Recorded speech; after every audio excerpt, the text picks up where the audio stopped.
வல்ல பிரகதீஸ்வரருடைய பெரும் கருணை இந்த தொடரிலே இன்று கழற் சிங்க நாயனாருடைய வரலாற்றை கூற இருக்கின்றேன்.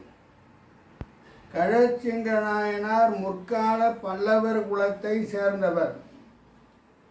குறுநில மன்னராக இருந்தவர்.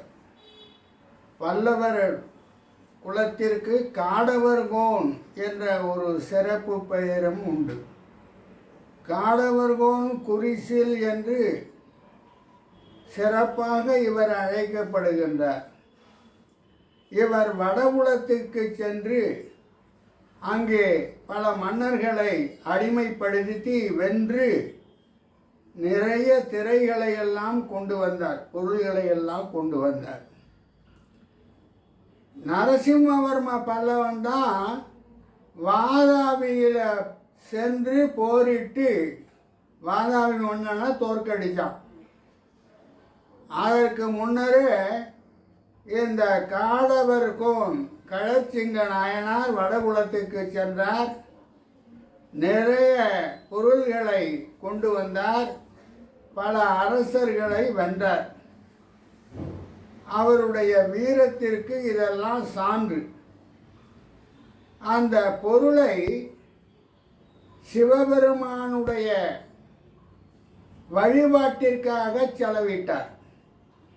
அந்த பொருள் கொண்டு வந்தார் அல்லவா, அதை சிவ வழிபாட்டிற்காக செலவிட்டார்.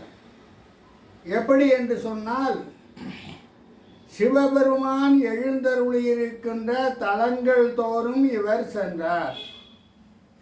எப்படி சென்றார்? பட்டத்து இளவரசியும் பரிவாரங்களோடும் சென்றார். அரசர் சிவபெருமான் எழுந்தருளியிருக்கின்ற சிவ தலங்களுக்கு பட்டத்து அரசி பரிவாரங்களோடு சென்றார். சென்று வழிபாடு செய்தார். அந்த வழிபாட்டின் போது அந்த கோயிலுக்கு என்னென்ன செய்யணுமோ அதெல்லாம் செஞ்சார். நிறைய பொருள், அந்த பொருளை அது போன்ற தர்ம வழிகளிலே செலவிட்டார். சிவபுரி என்கின்ற திருவாரூருக்கு வந்தார். திருவாரூரிலே பூங்கோயில் என்று அது சிறப்பாக அழைக்கப்படுகின்ற கோயில். அந்த கோயிலுக்கு வந்தார். சுயம்புவாக சிவபெருமான் அங்கே எழுந்தருளி இருக்கின்றார் என்பது எல்லாருக்கும் தெரியும். அந்த கோயிலுக்கு வந்தார். சிறப்பான கோயில். சுந்தரமூர்த்தி நாயனார் திருவாரூரில் தான் இருந்தார். பொன்னும் மெய்ப்பொருளும் தருவானை போகமும் திருவும் புணர்ப்பானை பின்னை என் பிழையை பொறுப்பானை பிழையலாம் தவிர பணிப்பானை என்ன தன்மையன் என்று அறிவொன்னாயம்மானை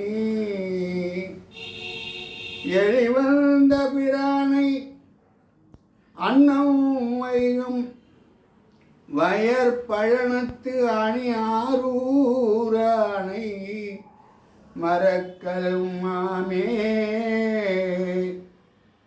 சுந்தரர் திருவாரூரிலே எழுந்தருளி இருக்கின்ற பெருமானை மறக்க முடியுமா என்று பாடுவார். அவ்வளவு சிறப்பான ஒரு சிவத்தலம். அந்த தலத்தில் இவர் வழிபட்டார். கழற்சிங்கர் பல தலங்களுக்கு போயிட்டு சிவபுரி என்கின்ற அந்த திருவாரூர் தலத்திற்கும் வந்தார். வழிபடுகின்றார். எப்படி? மிக சிறப்பான வழிபாட்டை அவர் செய்து கொண்டிருக்கின்றார். சிவபெருமானுடைய திருவருவை மனதிலேயே நினைந்து அவர் வழிபட்டு கொண்டிருக்கின்ற பொழுது ஒரு நிகழ்வு நடக்கின்றது. அந்த நிகழ்வு எப்படின்னு சொன்னால், கெட்ட நிகழ்வாக நடக்கின்றது. அதுதான் எப்படி என்று இப்பொழுது சொல்கின்றேன். அவருடைய மனைவியார் என்ன பண்ணுறாருன்னா, பட்டத்து அரசியார், அவரும் உடன் போகின்றார் அல்லவா. அவர் வலம் வந்து அங்கே மண்டபத்தை பார்க்கிறார். அந்த மண்டபத்தில் ஏராளமான பூக்கூடைகள் இருக்கின்றன. பூங்கோயில்னு சொல்கிறோம்ல, நிறைய மலர்வனம் இருந்த அந்த காலத்தில் நிறைய மலர்களை கொண்டு வந்து பெருமானுக்கு மாலையாக அணிவிப்பார்கள். அதுவும் எப்படி அந்த பூக்களை கொண்டு வர வேண்டும் என்கின்றதற்கும் ஒரு நியதி இருக்கின்றது. என்ன நியதின்னு சொன்னால், காலையில் கதிரவன் எழுவதற்கு முன்னாலே எழுந்து, அதாவது அந்த விடியற் காலத்திலேயே செல்ல வேண்டும். அப்பொழுதுதான் என்னன்னா, மொட்டுகள் மலர்ந்தும் மலராமல் இருக்கின்ற மொட்டுகளை பறித்து கொள்ள வேண்டும். எப்படி பாருங்க, வெள்ளி எழுகின்றதற்கு முன்னாலே நந்தவனத்துக்கு சென்று பூக்களை கொய்ய வேண்டும். அதுதான் முறை. அதுதான் அருணகிரிநாதர் அழகா சொல்லுவார், வண்டு எச்சில் படாத மலர்கள் அப்படின்னு சொல்லுவார். வண்டு எச்சில் படாத மலர்கள். வண்டு ஊதி அந்த மலர்களில் இருந்து தேனை எடுப்பதற்கு முன்னாலே மலர் மொட்டுகளை எடுத்து கொண்டு வந்து இறைவனுக்கு மலர் மாலையாக சாத்த வேண்டும் என்பது வழக்கம்.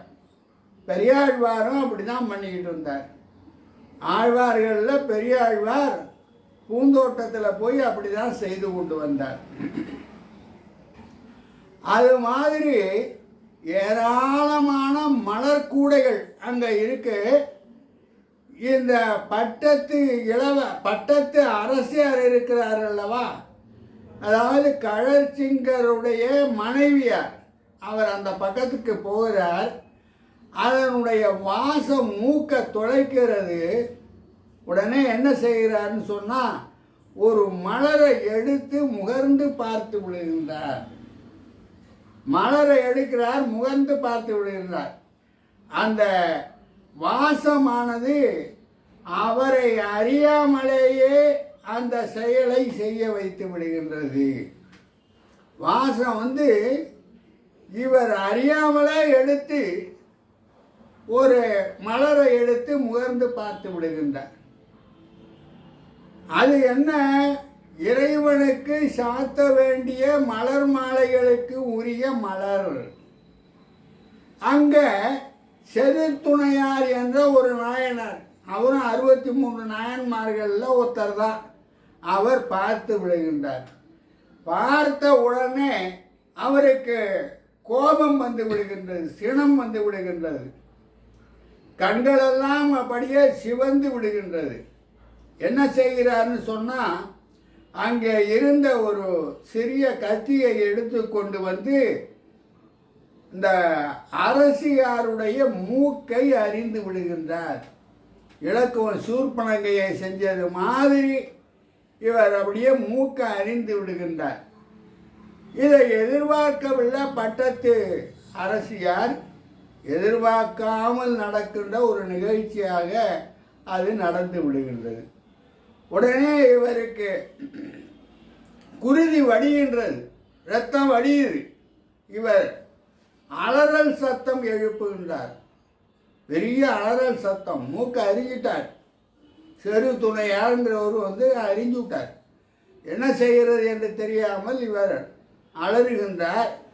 அப்போ தன்னுடைய வழிபாட்டை முடித்து விட்ட கழற்சிங்க நாயனார் அங்கே பார்க்கிறார். அந்த காட்சியை பார்த்த உடனே அவருக்கு ஒரே சினம் ஏற்பட்டு விடுகின்றது. ஏனென்றால் இவரோ அரசர், பட்டத்துக்கு அரசியார், அவருடைய மூக்கை ஒருவர் அறிந்து விட்டார் என்று சொன்னால் அரசனுக்கு என்னையா மரியாதை? அதுவும் பெரிய படையோடு பரிவாரங்களோடு வந்திருக்கின்றார். 4 வகை படைகளும் அங்கே வந்திருக்கின்றன. வழிபாட்டுக்கு போகும்போது வருகின்றன. உடனே யார் இதை செய்தது அப்படின்னு கேட்கிறார் கழற்சிங்கர். யார் இதை செய்தது என்று கேட்கின்ற பொழுது, இந்த தன்னந்தனியாக நிற்கிறார ஒரு பண்டாரம் மாதிரி, யார்? செருத்துணையார். இவர் நான் தான் செய்தேன். என்ன ஒரு துணிச்சல் பாருங்க, நான் தான் செய்தேன். ஒரு அரசன் பரிவாரங்களோடு படையோடு நிற்கின்ற அரசன், அதிகாரம் உள்ள அரசன் வினவுகிறான், யார் இதை செய்தது என்று கேட்கின்றான். நான் தான் செய்தேன். ஏன் செய்தீர்? இறைவனுக்கு சிவபெருமானுக்கு திருமாலை கற்ற அந்த பூவை எடுத்து இவர் மூக்கிலே வைத்து நுகர்ந்தார். அதனால செஞ்ச. கடைசியர் என்ன சொல்லணும்? செய்யலாமா ஐயா? ஒரு பூவை எடுத்து மூக்கில் வச்சு நுகர்ந்தார். அது ஒரு பெரிய குற்றமா? அந்த பூவை தூக்கி போடுறது சொல்லலாமல்லவா? ஆனால் இவர் சொன்னார். என்ன சொன்னார்னா, ஒரு சிவபெருமானுக்கு செய்ய வேண்டிய கைங்கரியத்திலே பழுது ஏற்படும்படியாக பட்டத்து அரசியார் செய்தார் என்று சொன்னால் அது சிவ குற்றம், இறைவனுக்கு செய்த குற்றம். இந்த குற்றத்தை செய்தவருக்கு நீர் கொடுத்திருக்கின்ற தண்டனை இருக்கின்றது. என்ன தண்டனை? மூக்கு அறிஞ்சது. அது குறைவானது. ஏனென்று கேட்டால், அந்த பூவை எடுத்தது முதல்ல கைதான். கையை வெட்டி இருக்கணும்யா என்று சொல்லி மட்டவிழ் குழலால் பட்டத்து அரசியாருடைய செங்கையை வளையலோடும் வெட்டினார். என்ன ஒரு அழகா அந்த செய்தியை குறிப்பிடுறார் பாருங்க சேக்கிழார். மட்டவிழ் குழலால் செங்கையோடு வளையலோடு செங்கையை வெட்டினார். வளையல்னா ஒரு அரசியார் முழங்கை வரைக்கும்னாலும் போட்டிருப்பாங்கல்லவா, அதனால முழங்கையோட வெட்டி விட்டாராம். அரசர் செய்து விட்டார்.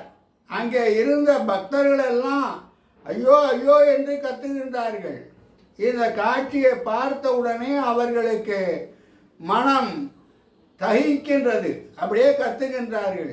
அந்த சத்தமானது வானம் வரையிலே எட்டுகின்றது என்று சேக்கிழார் பெருமான் குறிக்கின்றார்.